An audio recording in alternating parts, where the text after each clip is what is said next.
para poder realizar este webinar sin interrupciones y que todos podamos disfrutar de esta discusión tan importante que tendremos el día de hoy. Entonces, comenzando. Hoy día vamos a hablar acerca de cómo pensar, dicho, cómo repensar la educación superior en tiempos de pandemia. Yo soy Gabriel del Castillo, soy vicepresidente del Instituto del Futuro y seré uno de sus anfitriones el día de hoy. Me acompañan Gonzalo Galdós. Gonzalo es vicepresidente de calidad académica en Lored. Tiene una distinguida carrera en el sector de educación y sabe muchísimo del tema. Nos acompaña también Carlos Anderson, presidente del Instituto del Futuro, y Kurt Denner, director de la Fundación Friedrich Naumann para la Libertad para los países andinos. Entonces, antes de comenzar, algunos anuncios. Primero que nada, les comento que va a haber un espacio para preguntas del público. Pueden hacer sus preguntas a lo largo del webinar en el chat que pueden encontrar acá abajo de la pantalla. Segundo, les comento un poco acerca de la estructura. Después de que termine de hablar yo, le voy a ceder la palabra a Gonzalo, que nos va a hacer una presentación. Salud. Por favor, apaguen sus micrófonos, te les pido nuevamente.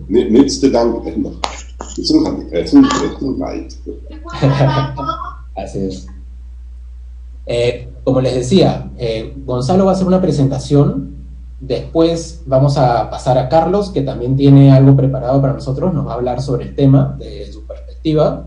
Luego tendremos una discusión en la que iremos metiendo las preguntas del público. Entonces, les pido que, por favor, hagan las preguntas que tengan cuando se les ocurran. Ahí pueden escribirlo. Tercero, les comento que hay la posibilidad de que obtengan un certificado por haber participado en este webinar.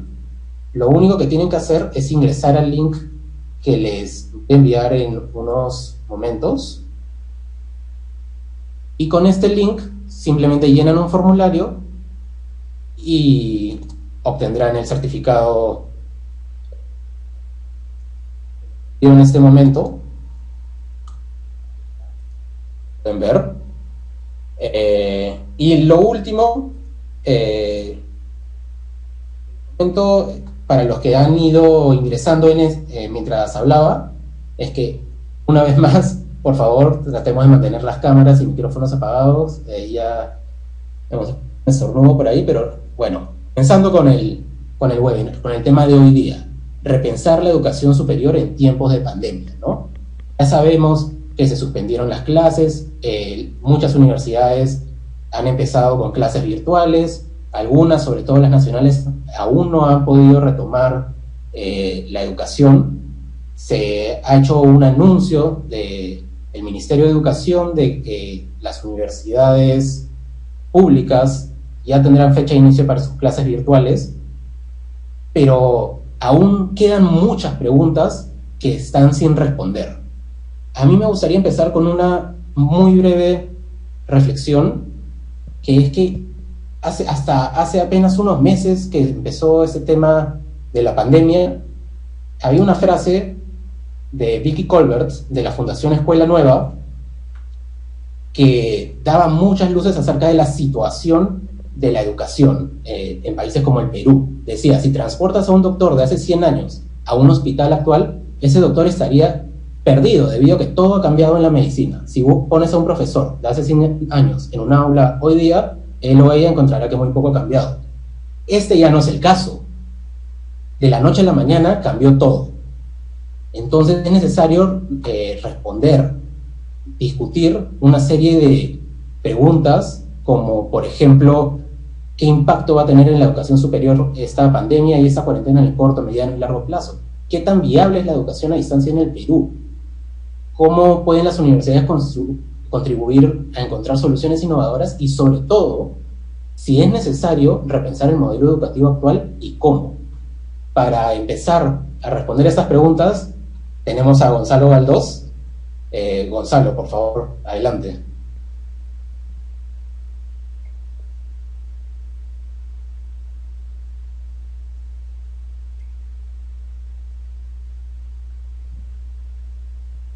¿Pueden ver la pantalla? Sí, la vemos. Sí, se ve perfectamente. Buenas noches. Muchísimas gracias al Instituto por la gentil invitación, especialmente a Carlos.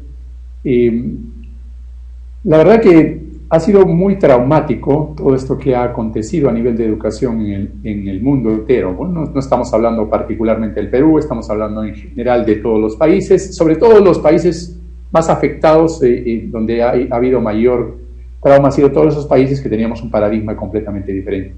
Cuando se plantea este webinar, se dice, ¿no?, ¿cuáles son los impactos en la educación superior de corto, mediano y largo plazo? Y entonces es muy difícil ahora poder distinguir lo que es corto, mediano y largo plazo, porque lo que ha sucedido es que ha habido una aceleración de la curva de tiempo y corto, mediano y largo plazo se ha transformado en el día de hoy, ¿no? O sea, estamos viviendo hoy lo que necesitamos cambiar. Y esto plantea una serie de cambios que tienen que ver con el paradigma educativo, es decir, ya no se trata solamente de qué va a cambiar en el corto plazo, sino es un modelo completamente distinto de educación. Un modelo en el que los estudiantes están planteando y van a tener que tener la flexibilidad de estudiar de donde quieran, como quieran y a la hora que quieran.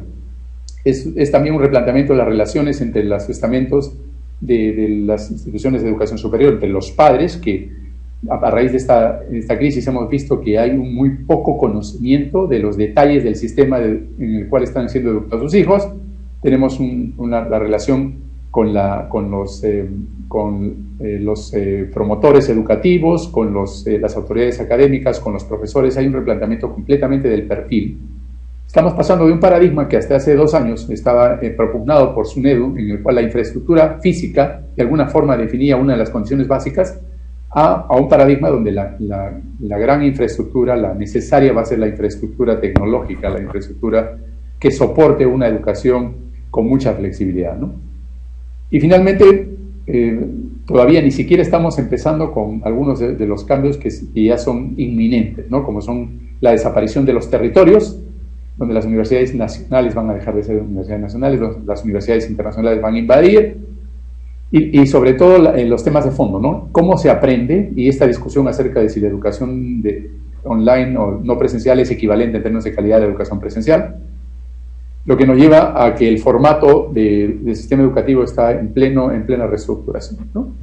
Y entonces, ¿eso a qué nos lleva? Nos lleva a que hay cosas ya anecdóticas. Por ejemplo, el hecho que las universidades públicas han ido perdiendo terreno a lo largo del tiempo. Hoy en día hay 1/3 de universidades societarias, 1/3 de asociativas, 1/3 de públicas, básicamente. Pero en términos de alumnos eso no está reflejado. En términos de alumnos tenemos que el 75% de los alumnos del sistema universitario son alumnos de universidades privadas. Esto claramente nos indica 2 cosas. Primero, un auge de las universidades privadas, y por otro lado nos indica una decadencia que ha habido y que no ha podido ser revertida en los últimos años por las universidades públicas. Y estamos ya con más de 1,5 millones de estudiantes en el sistema universitario, y se ve claramente aquí la tendencia donde hay un crecimiento mayor de las universidades asociativas, que incluso han ido superando, estas universidades societales que han ido superando, en los últimos 28 años han ido superando a las universidades privadas de mayor tradición en términos de capacidad de captación, ¿no? Y en esto hay una mezcla entre universidades con un nivel cuestionable de calidad y también universidades que han demostrado tener muy alto nivel de estándares de calidad internacionales. Entonces, claramente se están acelerando unas tendencias. O sea, no es que el COVID haya creado las condiciones para un cambio de paradigma. Lo único que ha hecho ha sido comprimir el tiempo y decirnos, no hay posibilidades de un cambio progresivo, de un cambio lento, de un cambio al cual está acostumbrado la academia. Eso tiene que ser violento y tiene que darse, ¿no? Entonces hay que tomar en cuenta estas tendencias, porque lo que voy a mostrarles es parte de algo que ya desde el 2015 se venía trabajando y se venía hablando, y aparecía un reporte del Horizon Report que probablemente no fue leído y tomado en cuenta ni tomado en serio por muchas personas. Yo creo que la premisa fundamental de este paradigma es que las personas esperan poder trabajar, estudiar y aprender cuando quieran y desde donde quieran. Se ha demostrado durante este confinamiento que no solamente es un tema de aprendizaje y educación, también es un tema de trabajo desde la casa. Muchas de las instituciones y las empresas que pensaban que no podían funcionar con un trabajo remoto de sus colaboradores, ahora se han dado cuenta que sí lo pueden hacer, y ese es quizá un proceso de transformación que va más allá del sistema educativo. No hay necesidad de que los recursos físicos, ni siquiera los informáticos, las residencias de base de datos físicamente tengan que estar en el lugar de trabajo, porque cada vez hay mayor apoyo en la nube. Estamos nosotros trabajando ahora en una plataforma Zoom, y no significa que nosotros hayamos comprado un sistema propio para poder tener este webinar o esta teleconferencia, sino que lo estamos haciendo directamente apoyándonos en sistemas que ya están disponibles para todos los usuarios en el mundo.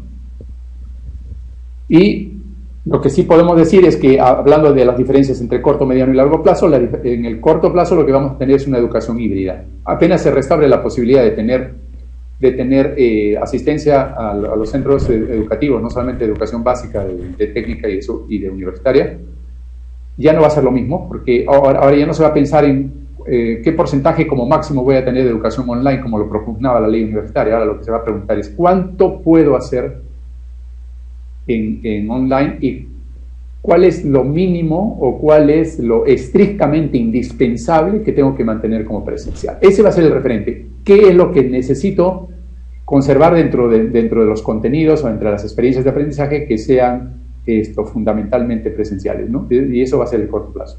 Siempre con la idea de sustituir todo lo que se pueda en el futuro. Entonces, la idea, uno de los 3 paradigmas de la educación online, que es de menor calidad, la segunda de que es más barata y la tercera que es menos personalizada, esos 3 paradigmas, esos 3 modelos mentales ya han sido superados ampliamente, y cualquiera que haya tenido la experiencia de ser profesor online lo puede saber. Nosotros en este momento tenemos la capacidad de interactuar con todos los cientos de personas que están en este momento conectados a este webinar a través de un chat o a través de levantar la mano, a través de una encuesta de opinión. Mientras que eso es imposible en un salón de clase. Por darles solamente un ejemplo de que ese modelo mental es ya un modelo caduco. Por otro lado, la utilización de medios digitales y medios en el aprendizaje nos permitirá en tiempo real ver cuáles son las reacciones de los alumnos frente a la experiencia de aprendizaje, frente al profesor, y tener feedback en tiempo real, y también ver un poco cuáles son sus estilos de aprendizaje en casa, qué es lo que más usa chat, usa blogs colaborativos, utiliza más el correo electrónico, el teléfono, etc. Y eso nos permitirá tomar decisiones como educadores que vayan optimizando la experiencia de aprendizaje.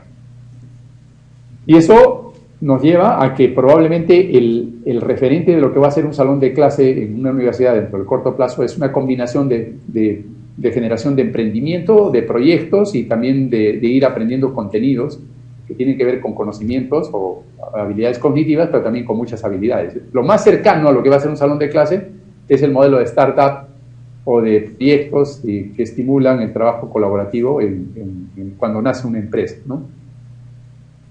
Y esto, por otro lado, necesita esfuerzos de colaboración.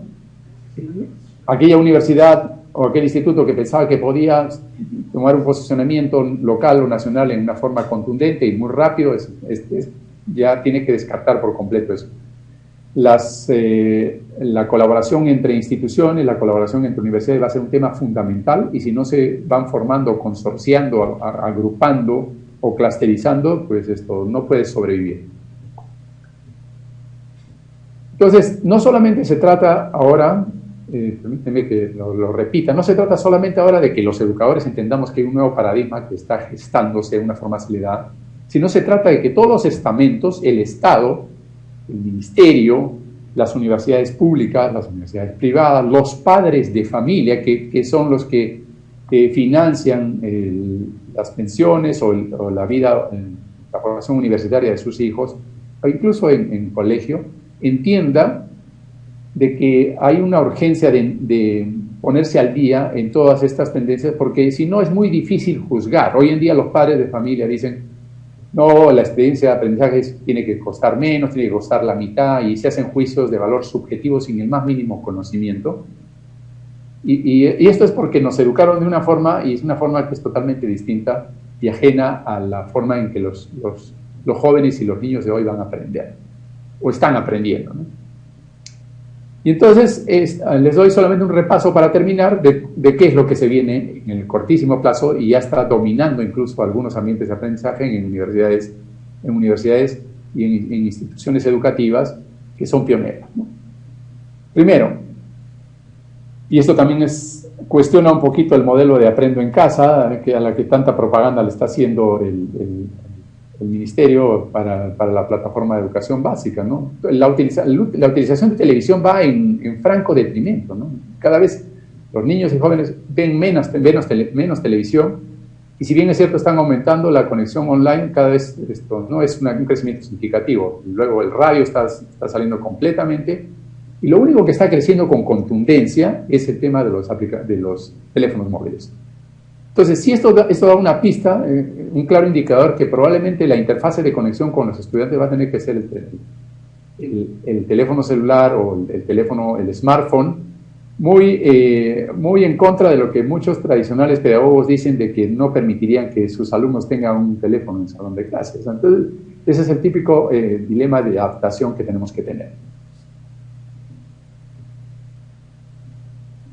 Y esto probablemente nos lleve al BYOD, ¿no? Que es esto, que en el fondo cada quien va a llevar al salón de clase, al salón virtual, al salón abierto, al salón confinado, va a llevar su propio dispositivo con el que se siente más cómodo, con el que se ha identificado, incluso más que con la almohada, ¿no? Entonces esa va a ser la interfaz tradicional, ¿no? Y el tiempo de interacción social va a estar más relacionado con el desarrollo de proyectos, con el tema de foros en discusión que pueden ser en línea o presenciales, ¿no? Ese es donde va. Y de tiempo de experimentación y de laboratorio, modelación, temas que no se pueden todavía o que no se ha llegado a utilizar simuladores que recreen la realidad en tal forma, pero eso aceleradamente ya se está haciendo, ¿no? Y claro, a estos dispositivos que ya llevan los estudiantes o van a llevar los estudiantes universitarios se suma toda una serie de elementos que tienen que ver con los dispositivos que van a permitir desde controlar la asistencia sin necesidad de pasar lista, solamente con el dispositivo telefónico identificado, hasta tener una serie de elementos que van a trasvasar todo el contenido que el alumno esté trabajando en un proyecto, se va moviendo junto con él, se va moviendo a sus dispositivos de casa, se va moviendo a la clase, ¿no? Y la incorporación de la inteligencia artificial en las interfaces de reconocimiento de voz, que esto vamos a hablar seguramente en la discusión, pero esto para mí, el mayor cambio disruptivo a nivel de educación es la aparición de los sistemas expertos basados en inteligencia artificial. Nosotros vamos a conversar un poco más de eso adelante, ¿no? Y finalmente el tema de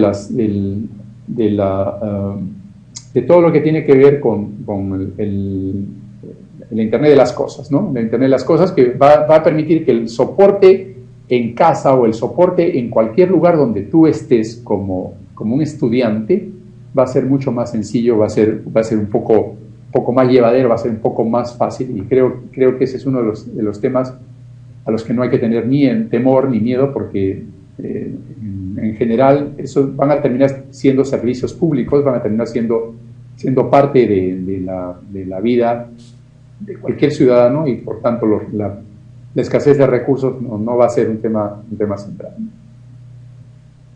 Entonces, solamente para plantear un poco en el debate de algunos de los elementos disruptores, ¿no?, del nuevo modelo educativo, por ejemplo, hoy en día hacer una tesis doctoral a nivel universitario, una tesis doctoral, uno quiere plantear un tema de una tesis doctoral, y hacer una tesis doctoral y hacer una contribución intelectual de alto nivel es como agregar, déjenme poner el siguiente ejemplo, es como agregar una hoja dentro de un árbol frondoso. Entonces, esa hoja debe estar en una rama de especialización del conocimiento, en el cual tiene sentido agregar una hoja, porque es una hoja que no tiene es una rama que no tiene muchas hojas y por tanto ni siquiera tiene fruto, no ha avanzado en ese tema en particular. Entonces, hacer esta topología de saber si podemos hacer una contribución en una rama del conocimiento es lo que se llama buscar el estado del arte, que no es otra cosa que buscar todos los artículos que estén relacionados al tema que estamos desarrollando en una tesis. Eso normalmente toma entre 6 y 8 meses de estudio sino un año de trabajo para alguien que desarrollaba una tesis doctoral. Hoy en día, con algunas palabras claves, si lo alimentamos en un sistema experto, lo que nos va a suceder es que en menos de media hora vamos a encontrar cuáles son todos aquellos artículos que están relacionados estrictamente a la contribución que pretendemos hacer con una hipótesis de una tesis. O sea, hay un año de trabajo completo en el desarrollo de una tesis doctoral que ha sido simplificado con el uso de un sistema experto. Y lo mismo está pasando en la educación en ciencias de la salud, con los diagnósticos en base a tener conectados pues, todo el conocimiento en el diagnóstico de enfermedades puesta en una base central de datos y en base al reconocimiento de ciertos síntomas poder diagnosticar con un porcentaje de efectividad de más del 98%. Entonces, esas son las cosas que van a cambiar y nos obligan, fundamentalmente nos obligan a dos cosas, ¿no? Nos obligan, primero, a desestructurar la educación. La educación no puede estar estructurada en carreras con una duración específica, ni que haya que revisarlas cada 5 años, 10 años, y donde no sabemos siquiera si van a servir para el mundo laboral. Esa desestructuración de carreras, esto tiene que hacerse con un sistema educativo que es un certificador de esas carreras desestructuradas, donde los propios estudiantes son los que eligen los contenidos de acuerdo a sus intereses temáticos y donde el sistema les va a decir quién puede certificarlos en función de los créditos, en función de las horas dedicadas, ya sean cursos presenciales o sean cursos online. Esa educación desestructurada, esa educación continua, no hace otra cosa que fomentar la responsabilidad de los alumnos en su propio aprendizaje, que es finalmente el gran cambio de paradigma.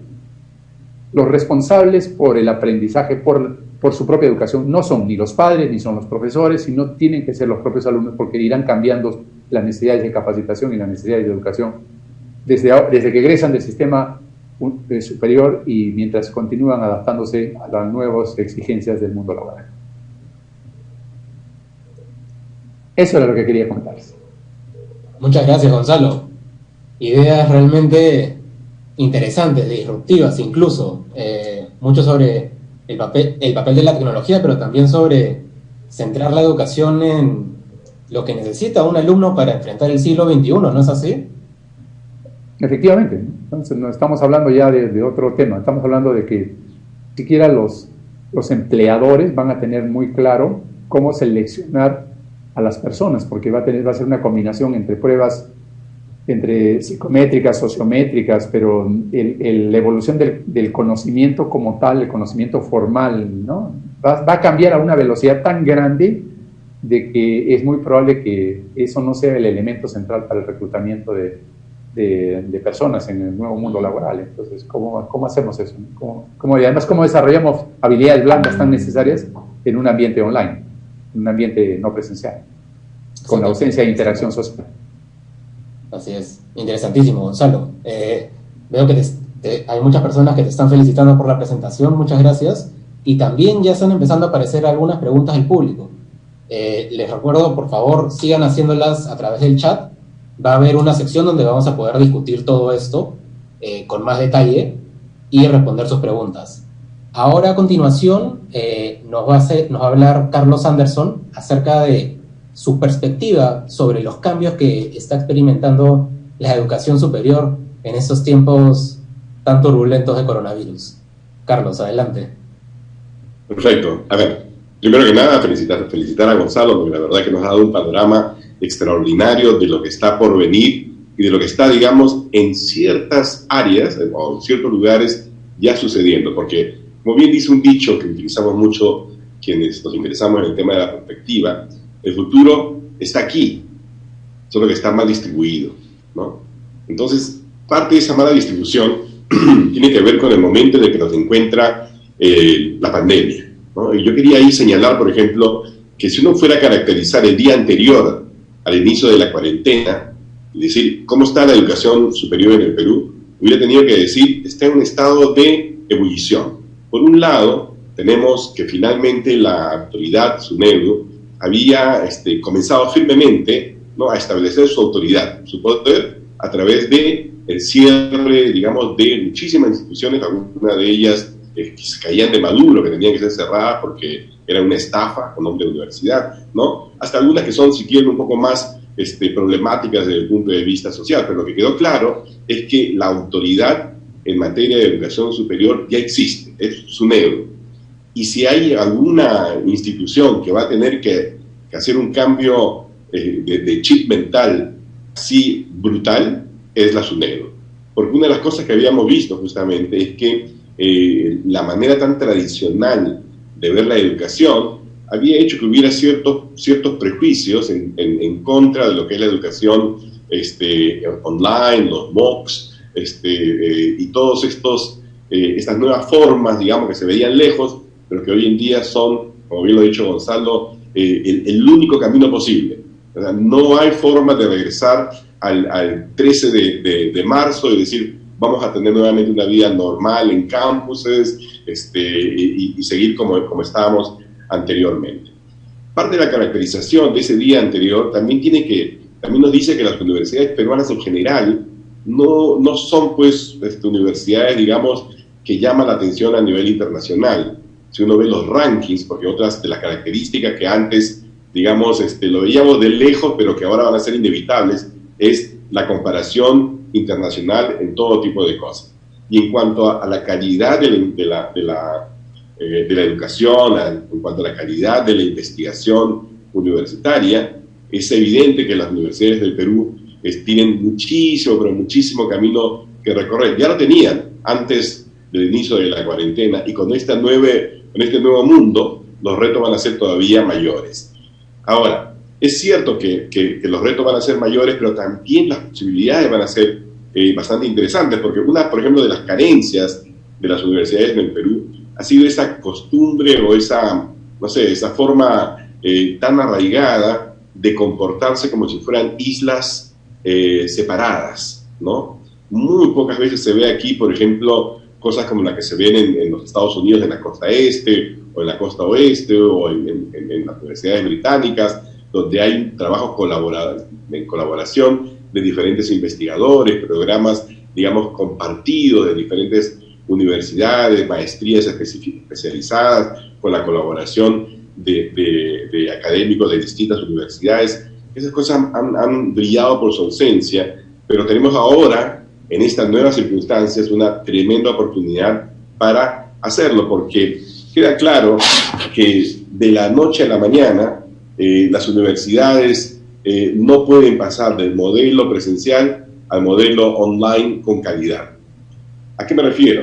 A que lo más probable, lo que está sucediendo muchas veces, y lo sé también porque converso con los jóvenes que están sentándose frente a un monitor a tratar de hacer su clase con mucho entusiasmo, pero con muchas dificultades en un país donde la banda ancha no es nada ancha y es muy, muy angosta, ¿verdad? Y sobre todo porque los profesores no están entrenados, no tienen experiencia en las diferencias que existen entre enseñar de manera presencial y enseñar en online, en estas nuevas formas, digamos, de comunicación con los estudiantes. Efectivamente, existen algunos prejuicios o mitos de que es mucho más fácil. Les digo, yo enseño online en la UPC y nunca he dedicado tanto tiempo a preparar mis clases como lo estoy haciendo ahora. Hace 2 años que soy tutor, también es bien interesante, de un programa que tiene la Universidad de Londres, la University of London, en diferentes universidades del Perú, por el cual estudiantes aquí en el Perú estudian online, como si estuvieran en Londres, ¿verdad? Pero tienen un tutor que se reúne con ellos una vez a la semana, en este caso lo que yo he venido haciendo, ¿verdad? Para ayudarlos a prepararse, para que den los exámenes y los ensayos y puedan así aprender. Esa forma que era tan rara, digamos, aquí, eso es lo que va a predominar de aquí en adelante. Esas formas híbridas, ¿no? de online con ciertas presencia, digamos, de académicos que no van a cumplir el papel anterior de ser proveedor de conocimiento. Esa idea de que el maestro, el profesor, el universitario es el gran conocedor y que transmite el conocimiento, ¿no? Eso ya es parte de la historia. Ahora queda claro que el maestro ha cambiado su función para convertirse en una especie de coach, una especie de tutor, de motivador, de guía, pero no, ya no es quien enseña, ¿sí? Los chicos, los estudiantes son los que ahora tienen que aprender a aprender, pero antes que nada tienen que aprender a desaprender. Mejor dicho, tienen que desaprender lo aprendido y empezar a aprender cosas por sí mismo y en colaboración con sus compañeros. Claro, este tipo de educación efectivamente requiere de habilidades para los cuales la generación que está actualmente en la universidad no ha sido formado. De hecho, hace no mucho, el año pasado, a final de año, me pidieron que diera una conferencia sobre el tema del futuro de la educación superior. Y yo la verdad que dije, bueno, la educación superior es una preocupación, pero primero que nada tenemos que ver qué pasa con la educación primaria y secundaria. Bueno, por suerte, el Economist Intelligence Unit, que es la unidad de inteligencia económica del Economist, ha creado un índice que lo que hace es evaluar los sistemas educativos en diferentes países y identificar si esos sistemas educativos ayudan a generar el tipo de habilidades necesarias para una sociedad del siglo XXI. ¿Qué tipo de necesidad de habilidades? Algunas las señaló Gonzalo, ¿no? Que tienen que ver con, por ejemplo, la curiosidad, el trabajo en equipo, el pensamiento crítico, ¿no? La capacidad de adoptar mayores habilidades también en TIC, educación financiera, bilingüismo, alfabetización cultural, cívica, impulsar la curiosidad, la imaginación, ese tipo de habilidades que los jóvenes que están hoy en día en la universidad no han desarrollado porque el sistema educativo no se los ofreció. Ahora tenemos la oportunidad de ponerlos así, con letra bien marcada, en el nuevo plan educativo nacional, pero con visión de futuro. No sé si ustedes saben, pero en el Ministerio de Educación hay planes educativos nacionales con un horizonte de 15 años, y justamente ahora están en pleno proceso de armar el plan para el periodo 2021-2036. Pues bien, ojalá que este choque al sistema tan fuerte haya sido, esté motivando a quienes tienen la responsabilidad de armar el plan para asegurarse que esta vez sí los chicos van a poder tener, los que van a ir a la universidad en el 2030, ¿sí? Tengan las habilidades necesarias para poder enfrentarse al mundo como lo están haciendo los chicos hoy. Entonces, los que están en estos momentos, en este periodo de transición, en el que tienen que, de la noche a la mañana, someterse a sistemas, digamos, para los cuales no estaban preparados, creo que allí tenemos que también ser bastante creativos y entender que hay ciertos límites a lo que es posible. Pensar, por ejemplo, que un curso de econometría de la Universidad del Pacífico, tal y como se enseñaba hasta el día 13 de marzo en la universidad, pueda enseñarse vía online, es un error. O un curso de sociología como se impartía en San Marcos, y ahora de la noche a la mañana los pocos alumnos que tienen alcance de tener internet puedan seguirlo de esa forma, es un error. Entonces, aquí hay una reflexión. De repente, este año, lo que queda, debería ser utilizado no necesariamente para adquirir nuevos conocimientos. Lo digo no solamente a nivel de universidad, en realidad, para los chicos de primaria y secundaria, ¿no? Lo que queda de este año debería, en mi opinión, ser aprovechado para reforzar el conocimiento anterior. O sea, y hacerlo utilizando las nuevas tecnologías, las nuevas metodologías de gaming, ¿no? Utilizar juegos, ¿no? La realidad virtual, el utilizar el teamwork, ¿no? El trabajo colaborativo, el resolver problemas sobre conocimientos que ya saben, que ya tienen, pero que es una forma distinta, digamos, de enfrentarlo. Esto lo digo para que la adquisición de nuevos conocimientos bajo estas nuevas metodologías y vida online, no tenga sentido. También me parece importante destacar algo, ¿no? Que es que esta tragedia que significa la cuarentena para la economía nacional mirando para los próximos 20, 24 meses, ¿no? Donde van a haber lastimosamente muchísimas, pero muchísimas personas desempleadas, que crea una oportunidad para mejorar de manera sustantiva el capital humano del país. Nosotros tenemos muchísimos profesionales que tienen muy pobre formación. Entonces, si tenemos un esquema mediante el cual el Estado, ¿no?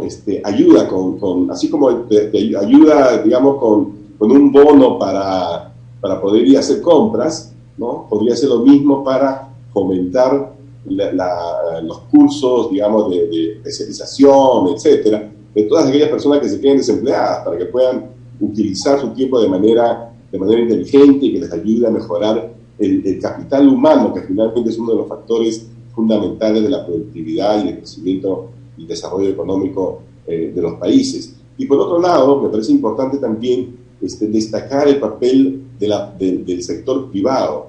A ver, pensar, por ejemplo, que los currículos, que los contenidos online, la posibilidad de hacer, por ejemplo, tipo TED, ¿no? Conferencias tipo TED, pero digamos temáticas para que puedan ser fácilmente accesibles a los estudiantes, todo eso, son tareas que deberían ser producto de una colaboración entre el sector público y el sector privado, en el cual el sector público da los recursos, los pone a concurso y los mejores proveedores de contenido educativo son los que lo dan.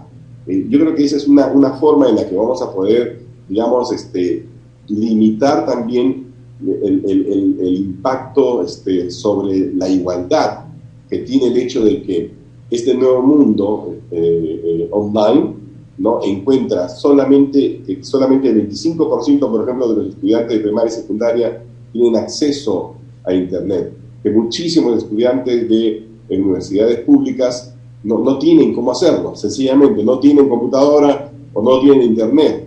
Entonces, tenemos que minimizar esa agudización de la desigualdad producto de esta situación tan inesperada, ¿no?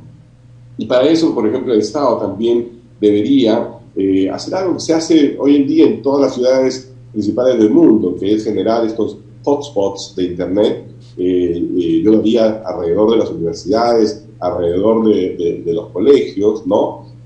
Para facilitar que los estudiantes puedan tener acceso a Internet libre de costo. Estas son algunas de las ideas, digamos, que yo quería recalcar para dar inicio, bueno, después de George, por supuesto, pasar a la etapa de preguntas y respuestas. Muchas gracias, Carlos. Realmente pone mucha luz sobre el tema de la educación hoy en día con todo lo que está pasando, ¿no? George, ¿estás con nosotros? Sí, claro. ¿Te gustaría comentar sobre el tema también? Sí. Primero, muchas gracias a ambos presentadores, a Gonzalo y a Carlos. Fue muy, muy interesante y importante, porque la Fundación siempre pensó que el Internet y la educación virtual da muchas oportunidades para dar un acceso justo a educación a todas las personas.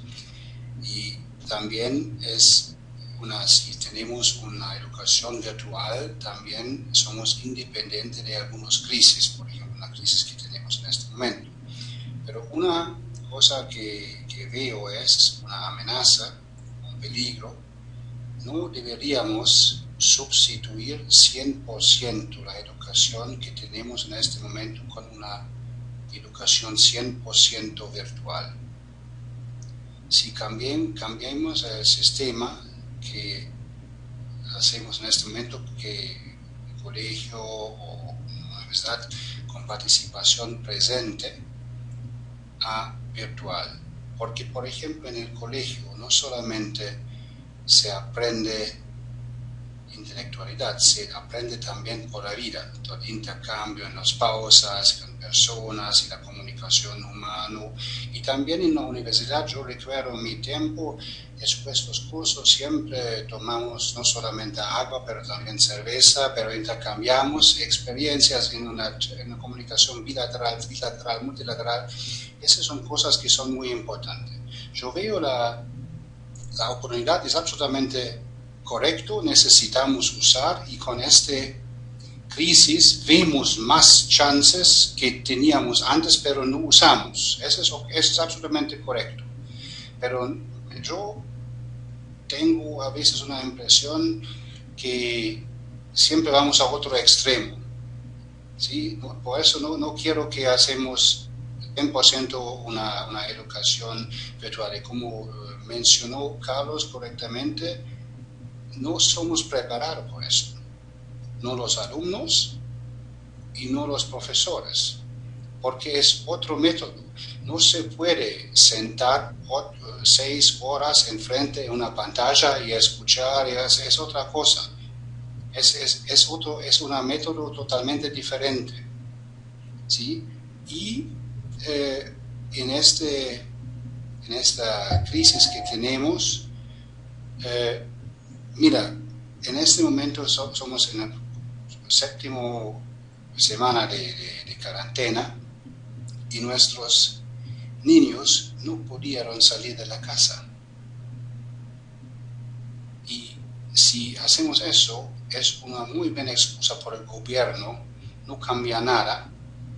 Y para mí no es justo que los niños necesitan también jugar y caminar, y ese es un problema. No podemos justificar con este método todas las restricciones que tenemos.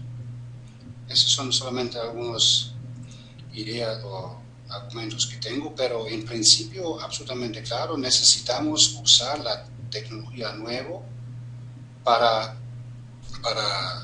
educar y enseñar a la gente, ¿no? Y es una oportunidad muy grande para mejorar el sistema, es absolutamente claro, pero también tenemos que ver los riesgos que tenemos. Definitivamente, completamente de acuerdo. Las universidades no son solo lugares donde se enseña, son lugares donde los alumnos tienen experiencias de vida, donde se relacionan con otros, donde se llevan a cabo todo tipo de actividades, ¿no? Incluso formas de activismo en algunos lugares, pero ¿cómo pasa esto? ¿Cómo se lleva a cabo todo esto ahora que por el momento todo es virtual, ¿no? Bueno, en general, sobre todo lo discutido hasta el momento, ¿algún comentario de alguno de nuestros panelistas? Para descargar. Por favor, le pido a los panelistas apagar sus micrófonos. Descargar y archivar. No había recibos para que hayan recogido y estaban. Las preguntas las pueden hacer por el chat, por favor. Como decía, si en este momento Gonzalo o Carlos o Jörg quieren hacer algún comentario adicional sobre lo que se ha discutido hasta el momento. Sí, me gustaría, si me permites, Gabriel, me gustaría hacer un comentario en relación a la última precisión de Jörg, ¿no? Tal vez por la naturaleza de mi presentación se puede haber inferido de que soy un promotor de la educación no presencial al 100%, ¿no? Nada más ajeno a mi experiencia y nada más ajeno a mi firme creencia de que hay experiencias de interacción humana que requieren una interacción cercana, social, que en algún momento recuperaremos y que no se pueden sustituir a través de una interfase con un computador o con un dispositivo móvil. Pero también tenemos que reconocer que una cosa es Europa, con la posibilidad de que tú, por las distancias y la cobertura, tú puedas acceder a una universidad o un instituto en forma presencial, y otra cosa distinta es América Latina o el Perú, donde hay lugares donde la única opción de poder estudiar y poder cumplir tus sueños o dar marcha en la dirección de tus expectativas es a través de la educación virtual. En este momento no tenemos cobertura Y lógicamente a veces me parece sumamente paradójico que los padres, por ejemplo, te pidan una plataforma como la que estaba mencionando Carlos, en la que quieren sincronía, ¿no? Que prácticamente quieren que se recree la educación presencial en un ambiente virtual, incluso que puedas hacerle bromas a tus compañeros, como hoy en día ya se puede hacer a través de plataformas robustas, donde tú le puedes estar haciendo bromas en el salón de clase a tus compañeros en forma virtual, y los padres quieren que se recree eso con su falta de conocimiento, cuando en el fondo esta es una plataforma que requeriría un ancho de banda que no tienen el 60 o 70% de los alumnos de ese salón de clase. Entonces el cuello de botella para dar educación virtual o para dar educación no presencial es el acceso en el hogar, es el computador, la velocidad de procesamiento, la velocidad de internet, la cobertura que hay en el sistema de comunicaciones. Ese es el cuello de botella. O sea, de nada te sirve tener una plataforma costosísima en una institución si no puedes 100% de acuerdo, absolutamente de acuerdo. Entonces, mi punto de vista es que hay mucho populismo en el tema de comprar computadoras y comprar laptops que van a terminar siendo utilizadas para videojuegos, y en el fondo no van a solucionar el problema del acceso a una educación de calidad y a cerrar las brechas educativas. Entonces eso es un tema central, ¿no? Porque la migración a un sistema eficiente, que para mí es el híbrido, en que combina lo presencial con lo no presencial, por lo menos esa va a ser la realidad de los próximos, yo diría, no menos de todavía si no son entre 5 y 10 años, vamos a convivir con la educación híbrida, ¿no? Pero también hay que ser conscientes que cosas que pensábamos que no se podían lograr en una educación no presencial, como por ejemplo formar algunas competencias en ciencias de la salud, en medicina, ya se están logrando gracias a los sistemas de diagnóstico computarizados y a los robots, ¿no? Algo que era impensable hace poco tiempo atrás, y lo he podido vivir directamente en mi experiencia como rector, ¿no? Así que hay mucho temor y muchos mitos todavía que vamos a terminar derribando, ¿no? Pero claramente no estamos todavía preparados para pasar a una fase, apenas estamos en una transición. Absolutamente de acuerdo contigo, Gonzalo, y también esta forma de educación nos ofrece un intercambio más grande, por ejemplo, con otros continentes, con otros países también. Educación vive de no, absolutamente de acuerdo. Y no mis ideas no fueron una crítica a tu presentación, me encantaría. Solamente yo no digo que tú lo quieres, pero para mí solamente quiero decir que tenemos que cuidar que no vamos a otro extremo.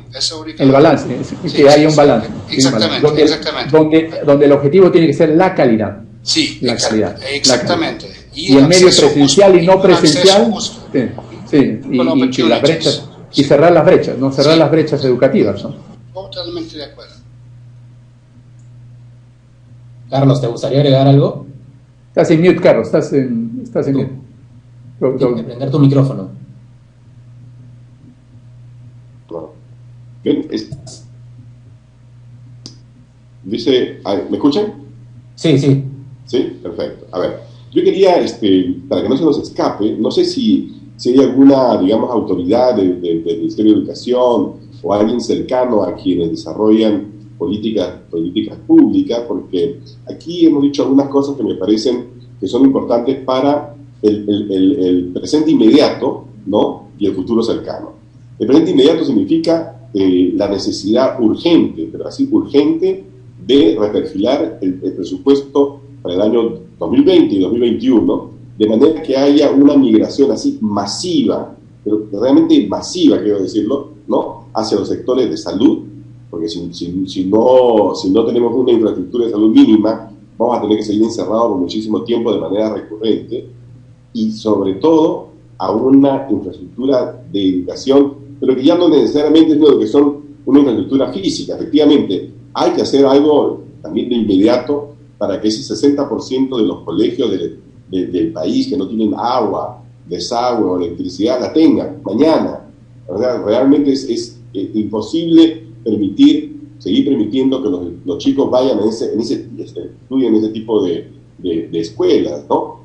Pero hay que construir así, de la noche a la mañana, la gran infraestructura digital para que el Perú pueda realmente hacer pasar este momento y aprovecharlo en el mediano y largo plazo. Y para eso existe, por ejemplo, la red dorsal digital, una inversión de 353 millones de dólares de parte del Estado, que está lista y que solamente es utilizada en un 8 o un 10% por algunas empresas. Muy bien, este es el momento en que el Estado debería decir, bueno, ok, universidades, colegios que necesiten, utilícenla, ya está. O sea, pongamos, digamos, en valor social, esa inversión económica ya hecha, ¿no? Finalmente, yo creo también que es importante que así como el Estado puede invertir en infraestructura física, haga un esfuerzo por hacer inversión en capital humano. Y eso significa, ¿no?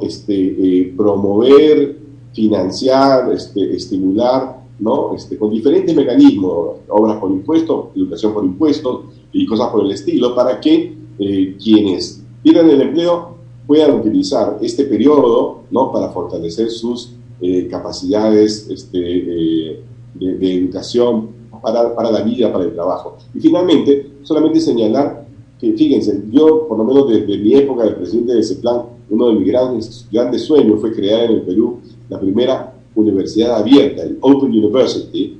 Claro, no porque se me haya ocurrido, sino porque, habiendo vivido muchísimos años en Gran Bretaña, era consciente que esta universidad, que no tiene un solo local, el Open University, ¿no? A lo largo de sus 35, 40 años de historia, ha podido graduar, ¿no? Educar a más de 300.000 personas, ¿sí? Con educación de calidad. Para que sepan, el Open University está entre las primeras, con seguridad, entre las primeras 500 universidades del mundo.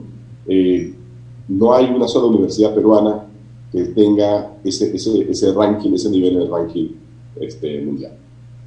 Las personas, muchos de los asistentes a este webinar están preguntando repetitivamente dos temas, ¿no? El primero que están preguntando es cómo se evalúa en un sistema no presencial, ¿no? Porque ese es otro de los temas, ¿no?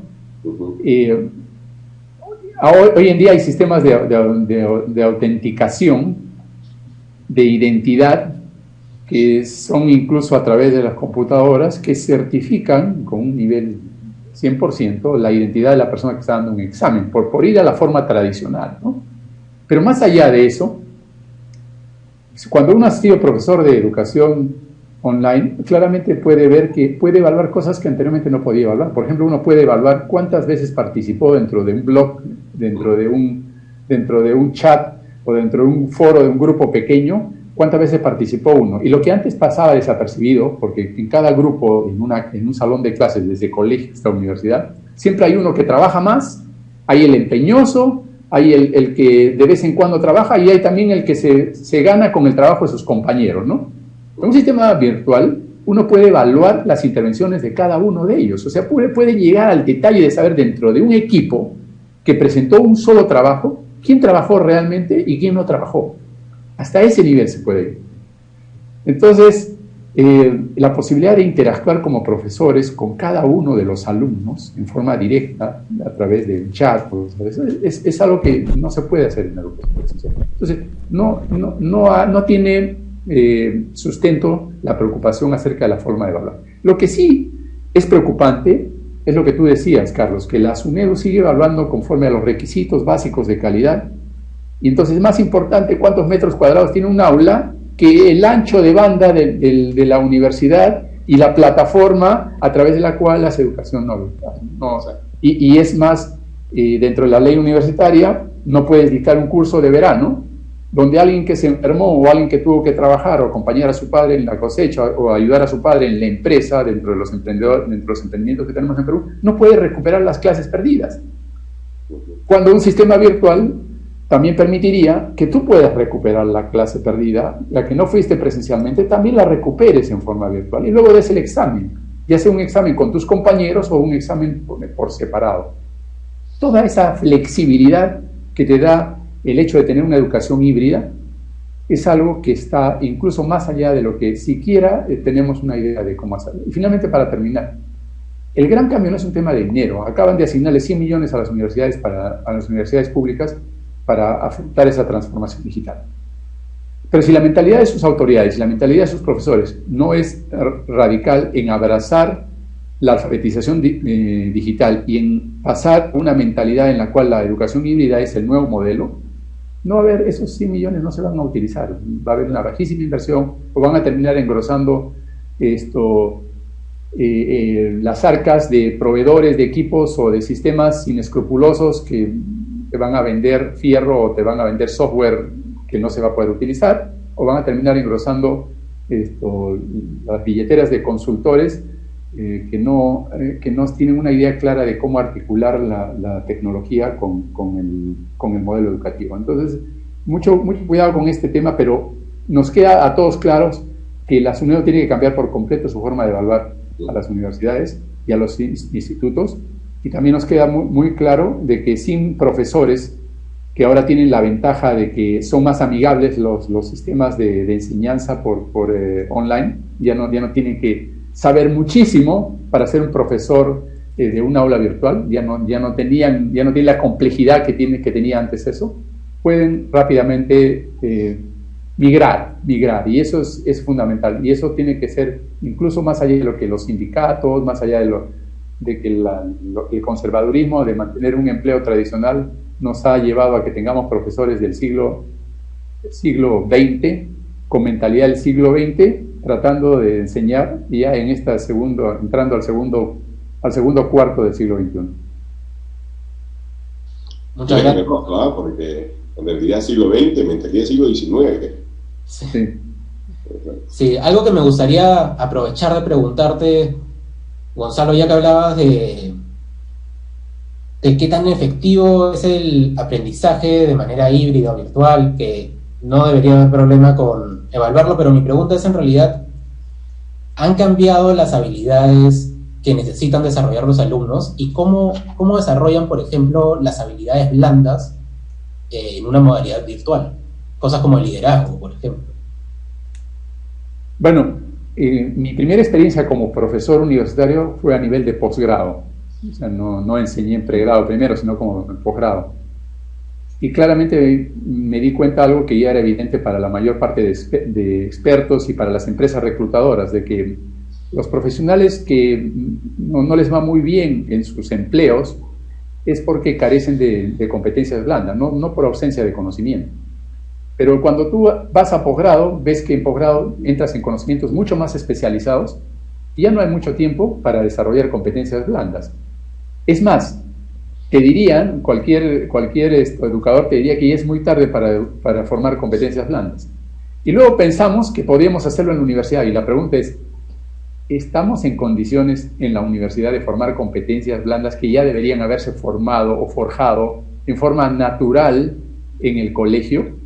¿O trabajar en equipo es algo que tenemos que esperar hasta la universidad para desarrollar trabajo en equipo, o pensamiento crítico, o pensamiento analítico, o toma de decisiones? Entonces, la mayor parte de competencias blandas, desde mi punto de vista, tienen que empezar a desarrollarse en los colegios y en el seno familiar, ¿no? La universidad es una institución para formar, pero no es una institución para reformar.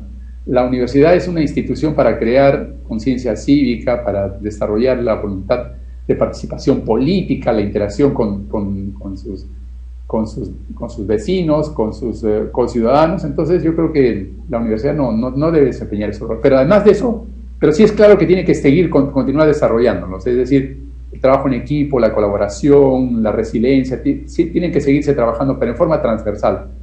Y eso se tiene que evaluar, ya se puede evaluar, y hay herramientas psicométricas, sociopsicométricas que permiten evaluarlo. Y finalmente lo que más le va a importar a los empleadores. Por tanto, los certificados de suficiencia en competencias blandas, ese va a ser un tema elemental para contratar a una persona, y va a ser tan importante como tener un buen certificado de estudios de la universidad.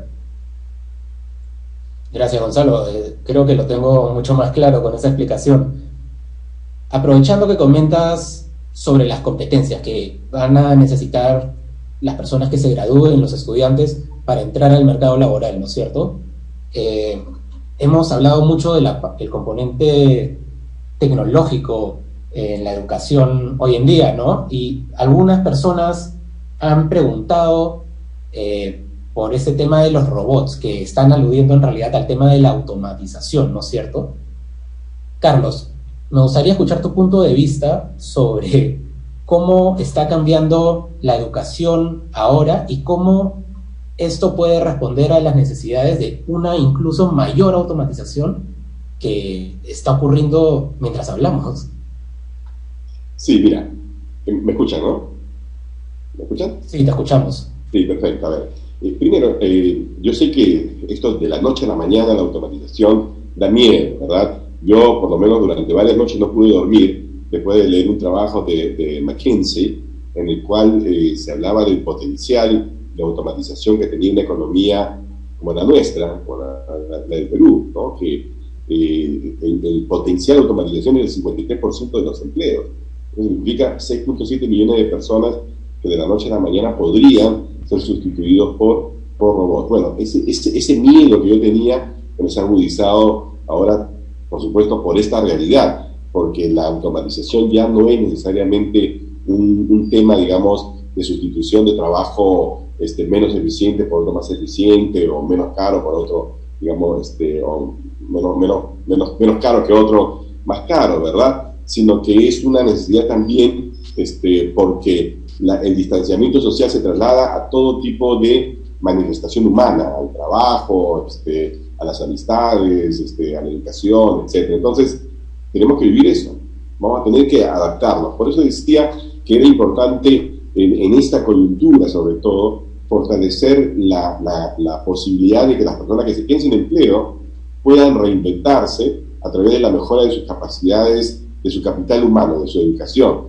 ¿Pero a qué tipo de educación? Bueno, a dos tipos, diría yo. Uno, a todo lo que tenga que ver con profesiones o temas relacionados con la salud. Necesitamos urgentemente el mayor número de médicos posible, solamente hay uno por cada 10.000, ¿no? Cuando en promedio latinoamericano creo que es 3 o 4, ¿sí? Entonces tenemos que triplicar o cuadruplicar el número de médicos, de enfermeros, de técnicos, de laboratorios, etc. Es un sector que debería ser el gran nuevo empleador, porque hay muchas cosas que no se pueden hacer ahí de manera automática, ¿verdad? Luego tenemos que aprender también a convivir con las máquinas. Y la mejor forma de convivir es desarrollar aquellas cualidades, aquellos conocimientos que no son fácilmente reemplazados por las máquinas. Es decir, lo que implica pensamiento crítico, lo que implica, digamos, habilidades blandas que vamos a tener que desarrollar también de la noche a la mañana, porque esas no las puede dar. O sea, una palabra de aliento, digamos, que te puede dar un psicólogo en un momento de estrés emocional como el que se vive hoy en día, todos los que estamos aquí, digamos, en cuarentena, no te lo va a dar Siri en la computadora. Ahí intenté, pero no me dio ningún resultado, ¿no? Entonces creo que es eso, ¿no? Aprender a convivir con las máquinas sin pensar necesariamente en Terminator ni nada de esas cosas, ¿no? O sea, las máquinas no son nuestro enemigo, vamos a tener que hacer que sean lo más amigables posible. Gracias, Carlos. York, ¿te gustaría comentar un poco también sobre la interacción entre la educación hoy en día y la automatización en el mercado laboral?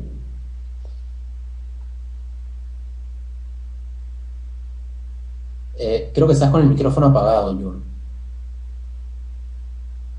Sí, con mucho gusto. Yo creo que algunas profesiones no van a existir en algunos años. Por ejemplo, con la automatización vamos a tener vehículos que no necesitan drivers, por ejemplo. Ahora hay robots que limpian casas. Entonces tenemos que preparar nuestra gente, nuestra población, para tomar otras profesiones. Muchas profesiones no van a existir, pero otras profesiones vamos a crear con esta automatización. La vida va a cambiar, eso es absolutamente claro. Sí, pero entonces tenemos que preparar en este momento. Siempre tenemos que pensar en el futuro. Definitivamente, y eso es algo que... Sí, no es fácil, pero tenemos que preparar a la gente, porque es un mensaje que no es... también produce miedo. a la gente. También produce miedo, es darnos oportunidades, pero por algunas personas también produce miedo. Completamente de acuerdo con lo que dices.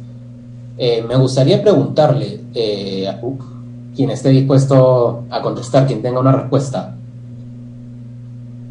Ahora que estamos migrando a estos modelos, ya sean virtual o un híbrido, el modelo blended, ¿no es cierto? ¿Hay oportunidades en estos cambios para democratizar la educación en el Perú? Sobre todo hablo de una educación de calidad. Mira, ¿me permite hacer un comentario al respecto? Por supuesto. Gonzalo, pues pasamos a... Mira, siempre en todos estos años de experiencia en universidades, instituciones privadas, también de educación escolar, siempre de alguna forma se me había etiquetado como que tenía una visión muy crítica al sistema público, y creo que esta crisis es perfecto para hablar de que algunas de estas críticas en el fondo apuntaban a tratar de lograr que estuviera el sistema público preparado para un momento como hoy.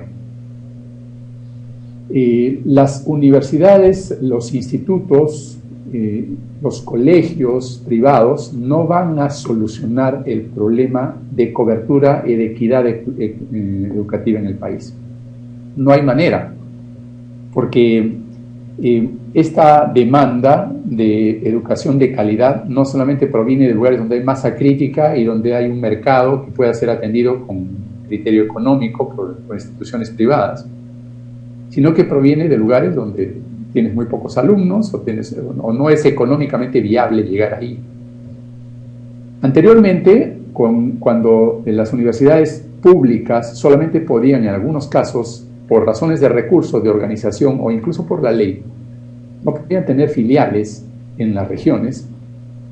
Entonces estaban condenados todos los estudiantes que querían ingresar a una universidad de calidad, venir a Lima. Me recuerdo en la época de universitario que una de las aspiraciones era llegar a Lima a ingresar a la UNI, por ejemplo, a la UNI o a la San Marcos, que eran universidades de mucho prestigio. Hoy en día, si nosotros hacemos lo que tenemos que hacer, el primer paso es fortalecer las universidades públicas.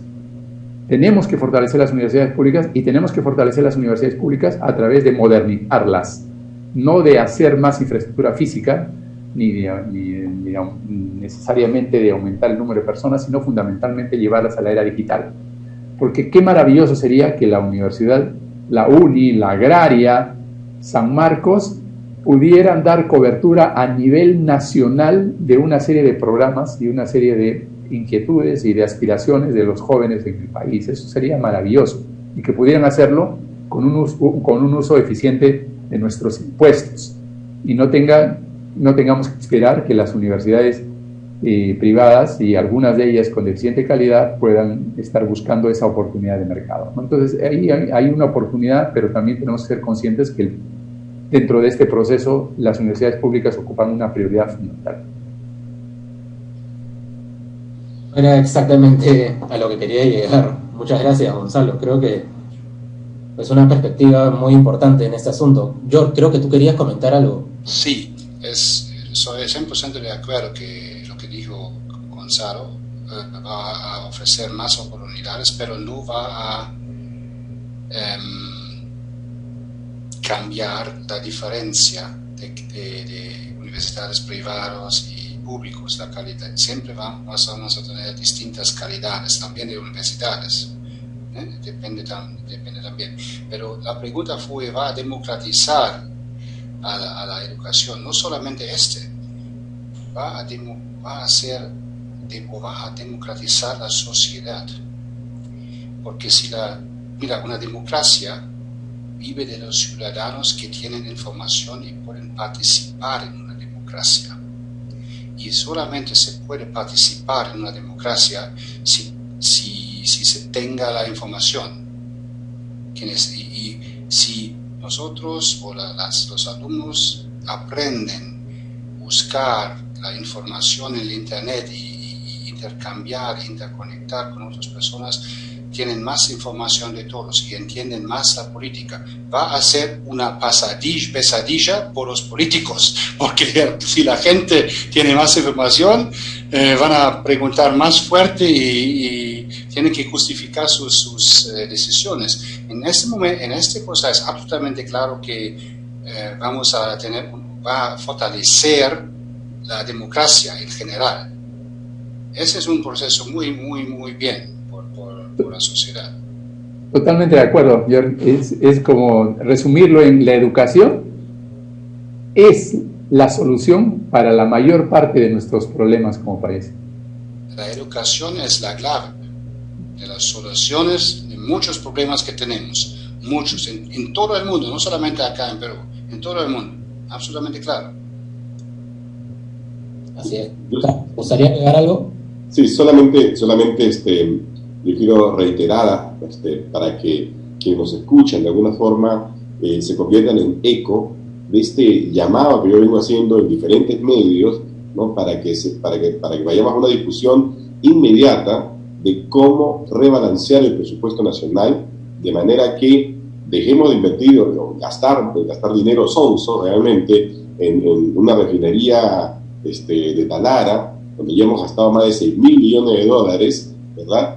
Y que no tiene futuro, porque la industria petrolera es sin futuro, y lo invirtamos los recursos en sectores como salud, educación, ¿verdad? Reentrenamiento laboral y en la construcción de una verdadera carretera digital del siglo XXI. Sin eso, no tenemos escapatoria, no tenemos futuro. Es preocupante, Carlos, en esa línea, que a veces los gobiernos de turno actúan como un avestruz, ¿no? Pero yo creo que incluso una alegoría más idónea que un avestruz es de esta anécdota, no sé si ustedes conocen esta anécdota de aquella persona que sale de un cumpleaños, un compromiso, está caminando por la calle y se ha tomado unas copas de más en el camino mientras se pone la chaqueta, se le cae la billetera y se le pierde, ¿no? Se le pierde la billetera y bueno, se pone a buscarla, ¿no? En el piso, se pone a buscarla y luego viene alguien que pasa por su lado y le dice, ¿qué le pasa, señor? Le dice, ¿qué le sucede? Dice, estoy buscando mi billetera. Ah, sí, estoy buscando. Y entonces, ¿le puedo ayudar si quiere buscar su billetera? Entonces, le empieza a ayudar, este peatón samaritano le empieza a ayudar a buscar la billetera y después de media hora de buscarla sin éxito, le pregunta y le dice, pero señor, le dice, ¿está seguro que la billetera se le perdió acá? Y la persona que estaba con algunas copas de más le dice, bueno, la verdad que no se me ha perdido acá, se me ha perdido allá, como a 50 metros. Entonces el otro le dice, pero no entiendo, ¿por qué la busca aquí? Es que aquí hay luz, le dice. Entonces, esto tiene que ver en la forma como a veces el gobierno maneja y el ministerio manejan ciertas cosas, que por ejemplo, no quieren mucha atención sobre el sistema público y que se está utilizando ahorita en educación no presencial en los colegios, la ausencia de cobertura para todos, el poco tiempo dedicado, y como no quieren que la opinión pública se concentre en eso, porque además uno no podría quejarse porque la educación es gratuita, empiezan a poner su foco de atención y las críticas, incluso las del presidente, empiezan sobre el sistema privado y las pensiones, y es increíble, ¿no? Entonces eso es lo que yo llamo poner el reflector a un lugar donde no está el problema, ¿no?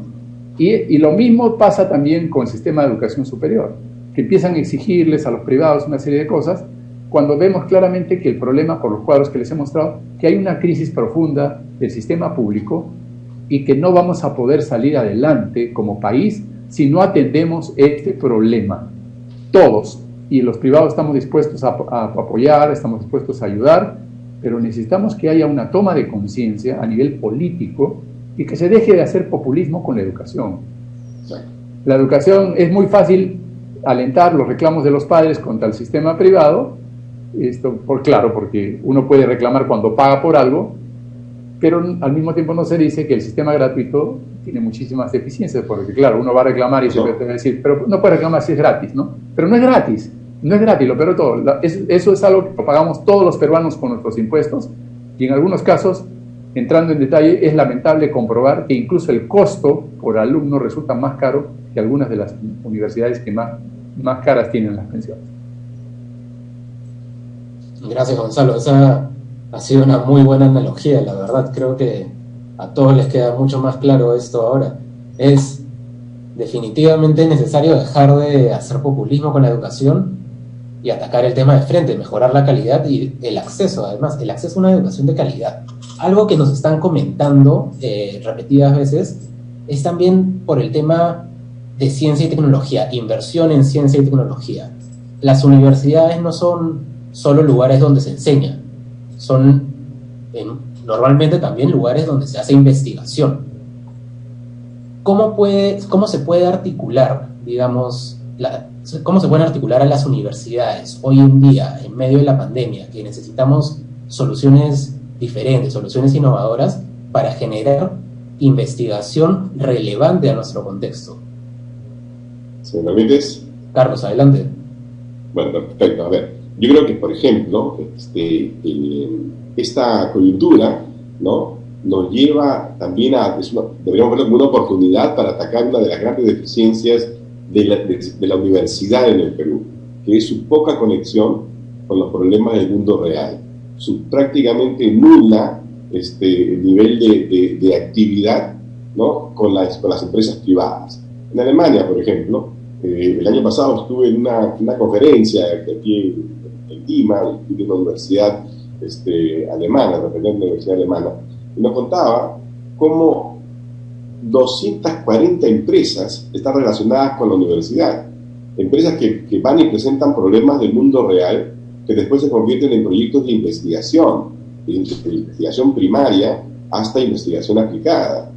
Ese tipo de conexión, ¿no?, es la que deberían empezar a desarrollar ahora las universidades para resolver problemas del mundo real, de manera que la investigación en ciencia y tecnología no sea necesariamente pues el tipo de investigación que termine en un paper solamente, ¿no?, sino que realmente contribuya a mejorar la productividad de las empresas entendidas de manera general, porque también se puede hacer ciencia y tecnología, por ejemplo, para mejorar el sistema público, ¿no? Ya cómo desarrollar, por ejemplo, todo un sistema de blockchain, ¿no?, para, por ejemplo, evitar la corrupción en los sistemas de compras en el país.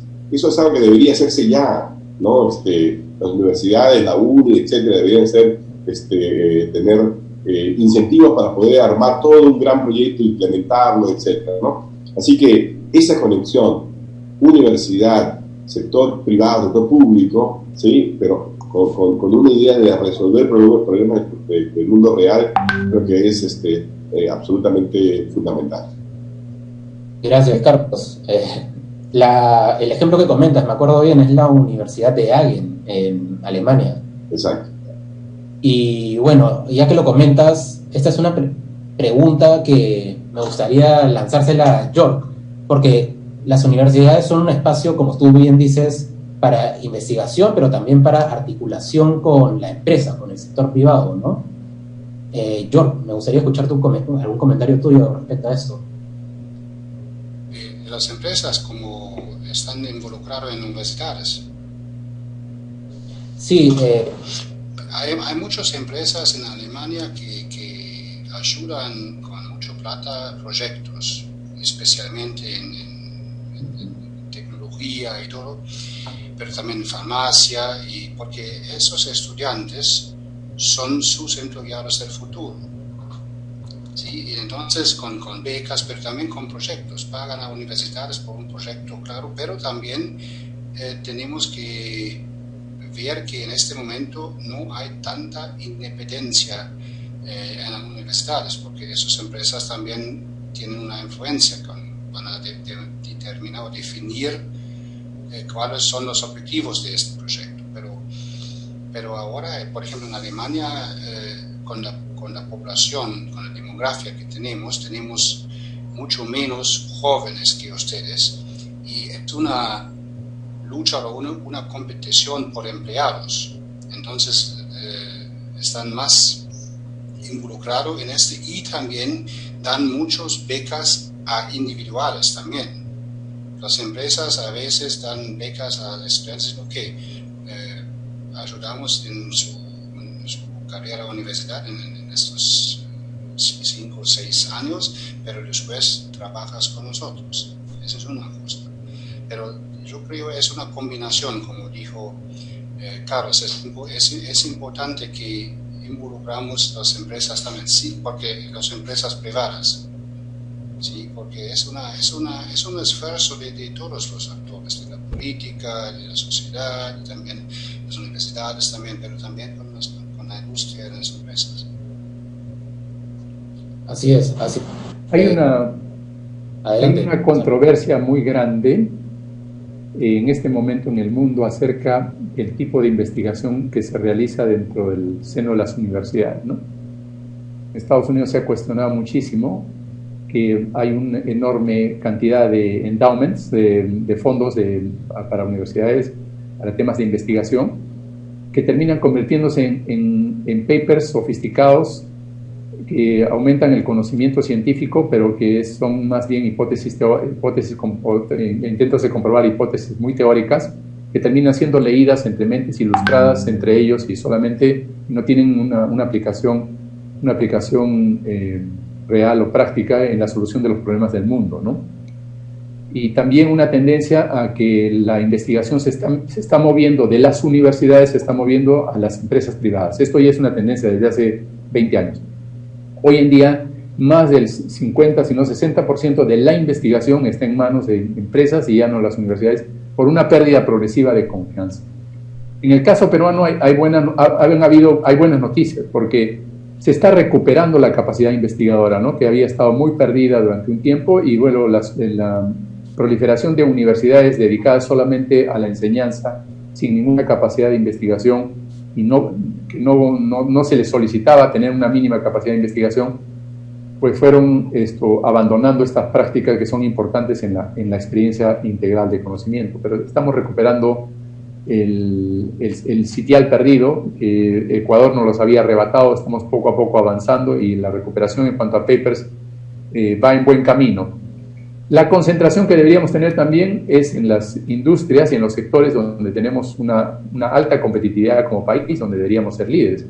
La investigación a nivel de lo que es agroexportación, de lo que es pesca, de lo que es minería, metalmecánica, metalurgia, recursos naturales, cambio climático, astronomía, son claramente campos donde deberíamos tener un liderazgo tanto por las características del país como por las características de las actividades económicas. Así que hay oportunidades para ello, y también veo con buenos ojos que se está aumentando el número de patentes, ¿no? Algo impensable. El número de patentes en el país está recuperándose. Así que son alentadores algunos de los símbolos, y también, como decía alguno de los participantes, ¿no?, qué bueno sería promover que en universidades como la UNI no solamente se desarrollen proyectos que tienden a generar recursos propios, porque sin esos recursos propios la universidad y sus profesores no podrían subsistir, sino que también se genere mayor número de vacantes.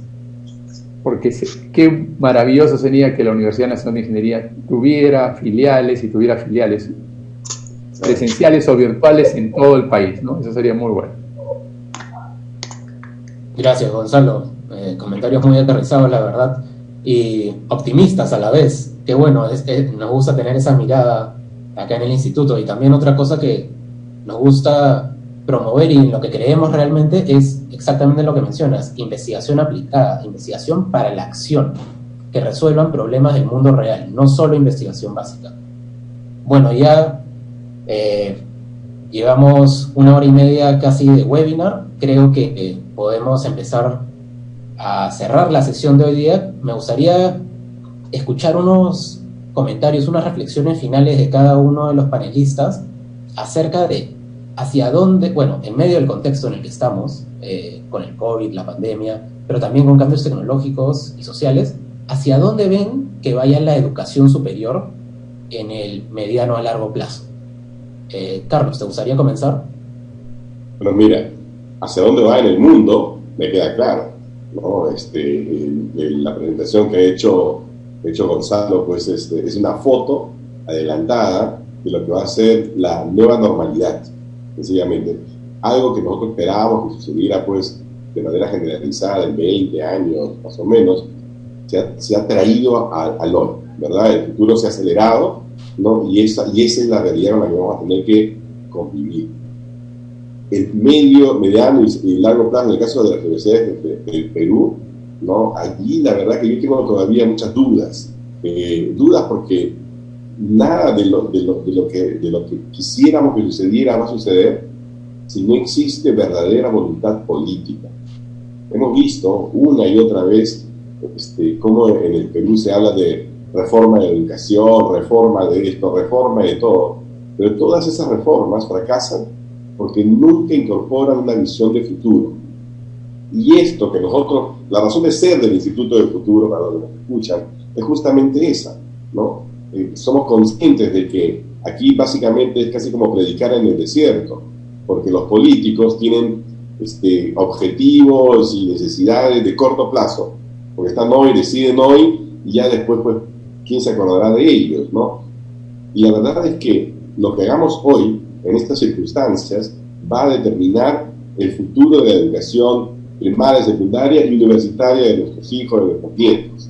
Entonces, es un momento muy álgido y es un momento que creo yo en el que los ciudadanos tenemos que tomar las acciones que sean necesarias, ¿no? Desde el punto de vista de expresar la opinión, expresar disgusto, votar mejor, etcétera, para lograr un cambio fundamental en la forma como el Estado, por ejemplo, gasta los recursos, pocos o muchos, que contribuimos los ciudadanos a través de la tributación, porque el estado actual paupérrimo de la salud, el estado lamentable de las escuelas del Perú, son consecuencia de no haber invertido durante 20, 30 años, inclusive no haber invertido en situaciones de boom económico, imagínate. Entonces, eso se ha demostrado que esas son debilidades estructurales que nos exponen de manera desalmada frente a los riesgos que implica un mundo globalizado, donde, por ejemplo, las pandemias, lo dijimos la vez pasada en un webinar anterior, van a ser cosas recurrentes. Entonces, creo que es hora ya que quienes decidan pensando no en ellos, sino pensando en el futuro del país. Gracias, Carlos. Gracias por la reflexión. Antes de continuar, les comento que he vuelto a compartir el link a través del cual pueden obtener un certificado de participación por haber asistido a este webinar. Los invito a llenarlo. Jor, ¿te gustaría darnos unas reflexiones finales, por favor?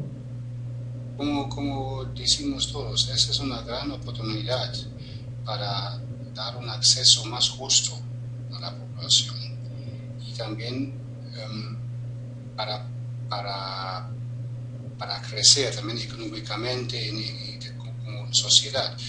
Y si las universidades acá no lo hacen, la gente con esta tecnología no depende de universidades de Perú.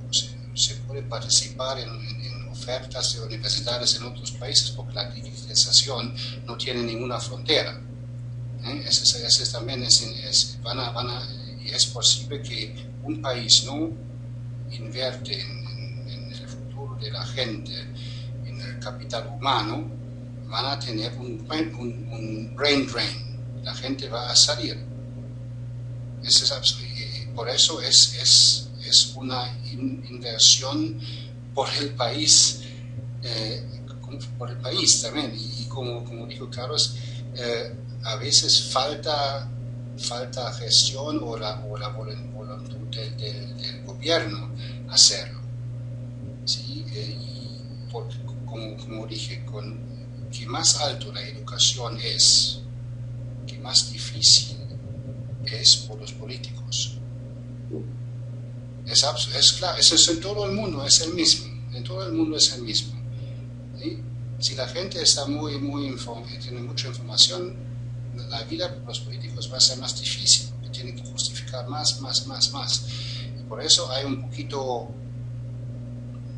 no tienen tantas ganas de invertir. Pero es importante. Pero si no toman esta oportunidad, van a perder. Es muy fácil. Muchas gracias. Gracias por la reflexión. Gonzalo, para terminar, ¿te gustaría decir unas palabras? Soy un optimista empedernido, siempre lo he sido, y lo que está sucediendo y las circunstancias no van a cambiar mi punto de vista. Creo que ya tenemos en marcha una gran reforma educativa.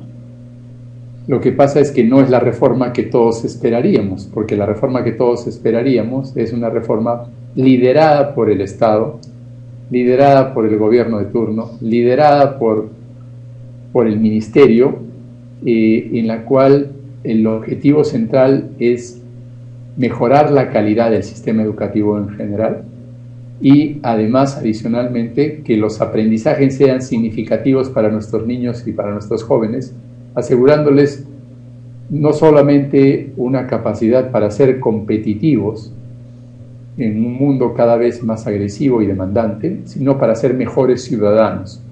Lamentablemente, esa reforma no es la que está sucediendo. La reforma que está sucediendo es una reforma casi subterránea, casi clandestina, donde los privados están haciendo lo que le correspondería al Estado, lo que le correspondería al sistema público. Están contra todas las dificultades y problemas tratando de hacer bien las cosas, y desde luego hay los que las hacen bien, están los privados que las hacen regular, y están los privados que las hacen mal, y están los privados que las hacen malintencionadamente, tratando de solamente sacar un beneficio económico. Pero eso se está produciendo porque el Estado, ya no hablo del gobierno, el Estado es consciente de que si uno hace una reforma educativa, los resultados los va a ver recién dentro de 10 o 12 años. No hay gobierno que tenga la más mínima lógica política tradicional que se sacrifique y haga una reforma educativa como corresponde, que haga por darles un ejemplo concreto, que haga una jubilación anticipada de estos profesores que ya no van a migrar nunca a la era digital, y renueve con sangre y mente fresca nuestro cuerpo docente, o que invierta en más plazas o en más vacantes en las universidades públicas, no está dispuesto a comprarse ese pleito, porque el que lo cosecharía recién sería el gobierno que venga dentro de 2 periodos. No lo van a hacer. Por eso nos ofrecen siempre la reforma educativa, pero sabemos que ese es un canto de sirena y que en el fondo no se va a hacer. Y por eso les digo, la verdadera reforma la estamos haciendo todas las personas, los padres de familia, que son cada vez más exigentes y se preocupan más por la educación de sus hijos y están compenetrándose y aprendiendo de lo que es el sistema educativo. Y a todos ellos va mi mensaje final: abracemos el cambio. No hay ninguna razón para estar preocupados por la irrupción de la educación virtual, porque esto no es algo que viene de la noche a la mañana, es algo que se ha ido desarrollando, y dejemos a nuestros hijos la responsabilidad de su propio aprendizaje, porque ese es el verdadero concepto de educación. Cuando cada uno de nosotros, así como es responsable por su salud, cada uno de nosotros se haga responsable por su propio aprendizaje. Porque si no lo hacemos, la ausencia de un profesor, de un padre o de un tutor hará que naufraguemos en nuestra vida laboral cuando no seamos capaces de adaptarnos a las demandas variables y exigentes que trae el agresivo mundo que estamos viviendo el día de hoy. Muchísimas gracias, Gonzalo. Muchas gracias por esa reflexión. Está claro, hemos hablado de muchas cosas, hemos hablado sobre educación superior, de democratización, de calidad, de innovación, pero sobre todo de cambio al que es muy fácil tenerle miedo, pero que no es necesario. Hay oportunidades y lo que hay que hacer es tomar control de nuestra educación, de nuestra capacidad de adaptarnos. Como tú dices, Gonzalo, cada uno tiene que hacer eso, y necesitamos inversión, voluntad política, cooperación entre los diferentes actores, mejor política pública, pero sobre todo esa capacidad de adaptarse a los cambios que estamos viviendo. Muchas gracias a todos los panelistas hoy día, George, Carlos, Gonzalo. Ha sido una discusión muy buena. Vamos a estar acá todas las semanas, cada semana tocando un tema diferente. Entre jueves y viernes estaremos anunciando el siguiente webinar que vamos a realizar, el siguiente tema que vamos a tocar. Les comento también que a todos los que se registraron para participar, todos los que están acá, recibirán en su correo la grabación de este webinar. También la vamos a compartir por redes sociales en la página del Instituto del Futuro y en la página de la Fundación Friedrich Naumann. Los invito a seguir la página de estas dos organizaciones en Facebook, en LinkedIn, en la red social que prefieran ustedes. Y sin más, agradezco también a la Fundación Friedrich Naumann para la Libertad por facilitar este espacio de discusión. Muchas gracias a todos los participantes. Ha sido una excelente discusión. Hasta la próxima. Muchas gracias a todos los participantes. Si desean, pueden activar sus cámaras para hacer una toma general de la participación de todos. Muchas gracias, Gabriel. Un gusto. Estamos viéndonos en otra oportunidad. Hasta luego. Cuídense mucho. Hasta luego. Gracias. Gracias, Gonzalo. Gracias, George. Gracias, gracias a ustedes. Gracias a ustedes. Un honor, como siempre. Gonzalo. Espectacular. Gracias. Espectacular, realmente. Gracias a todos. Gracias a todos. Muchas gracias. Muchas gracias.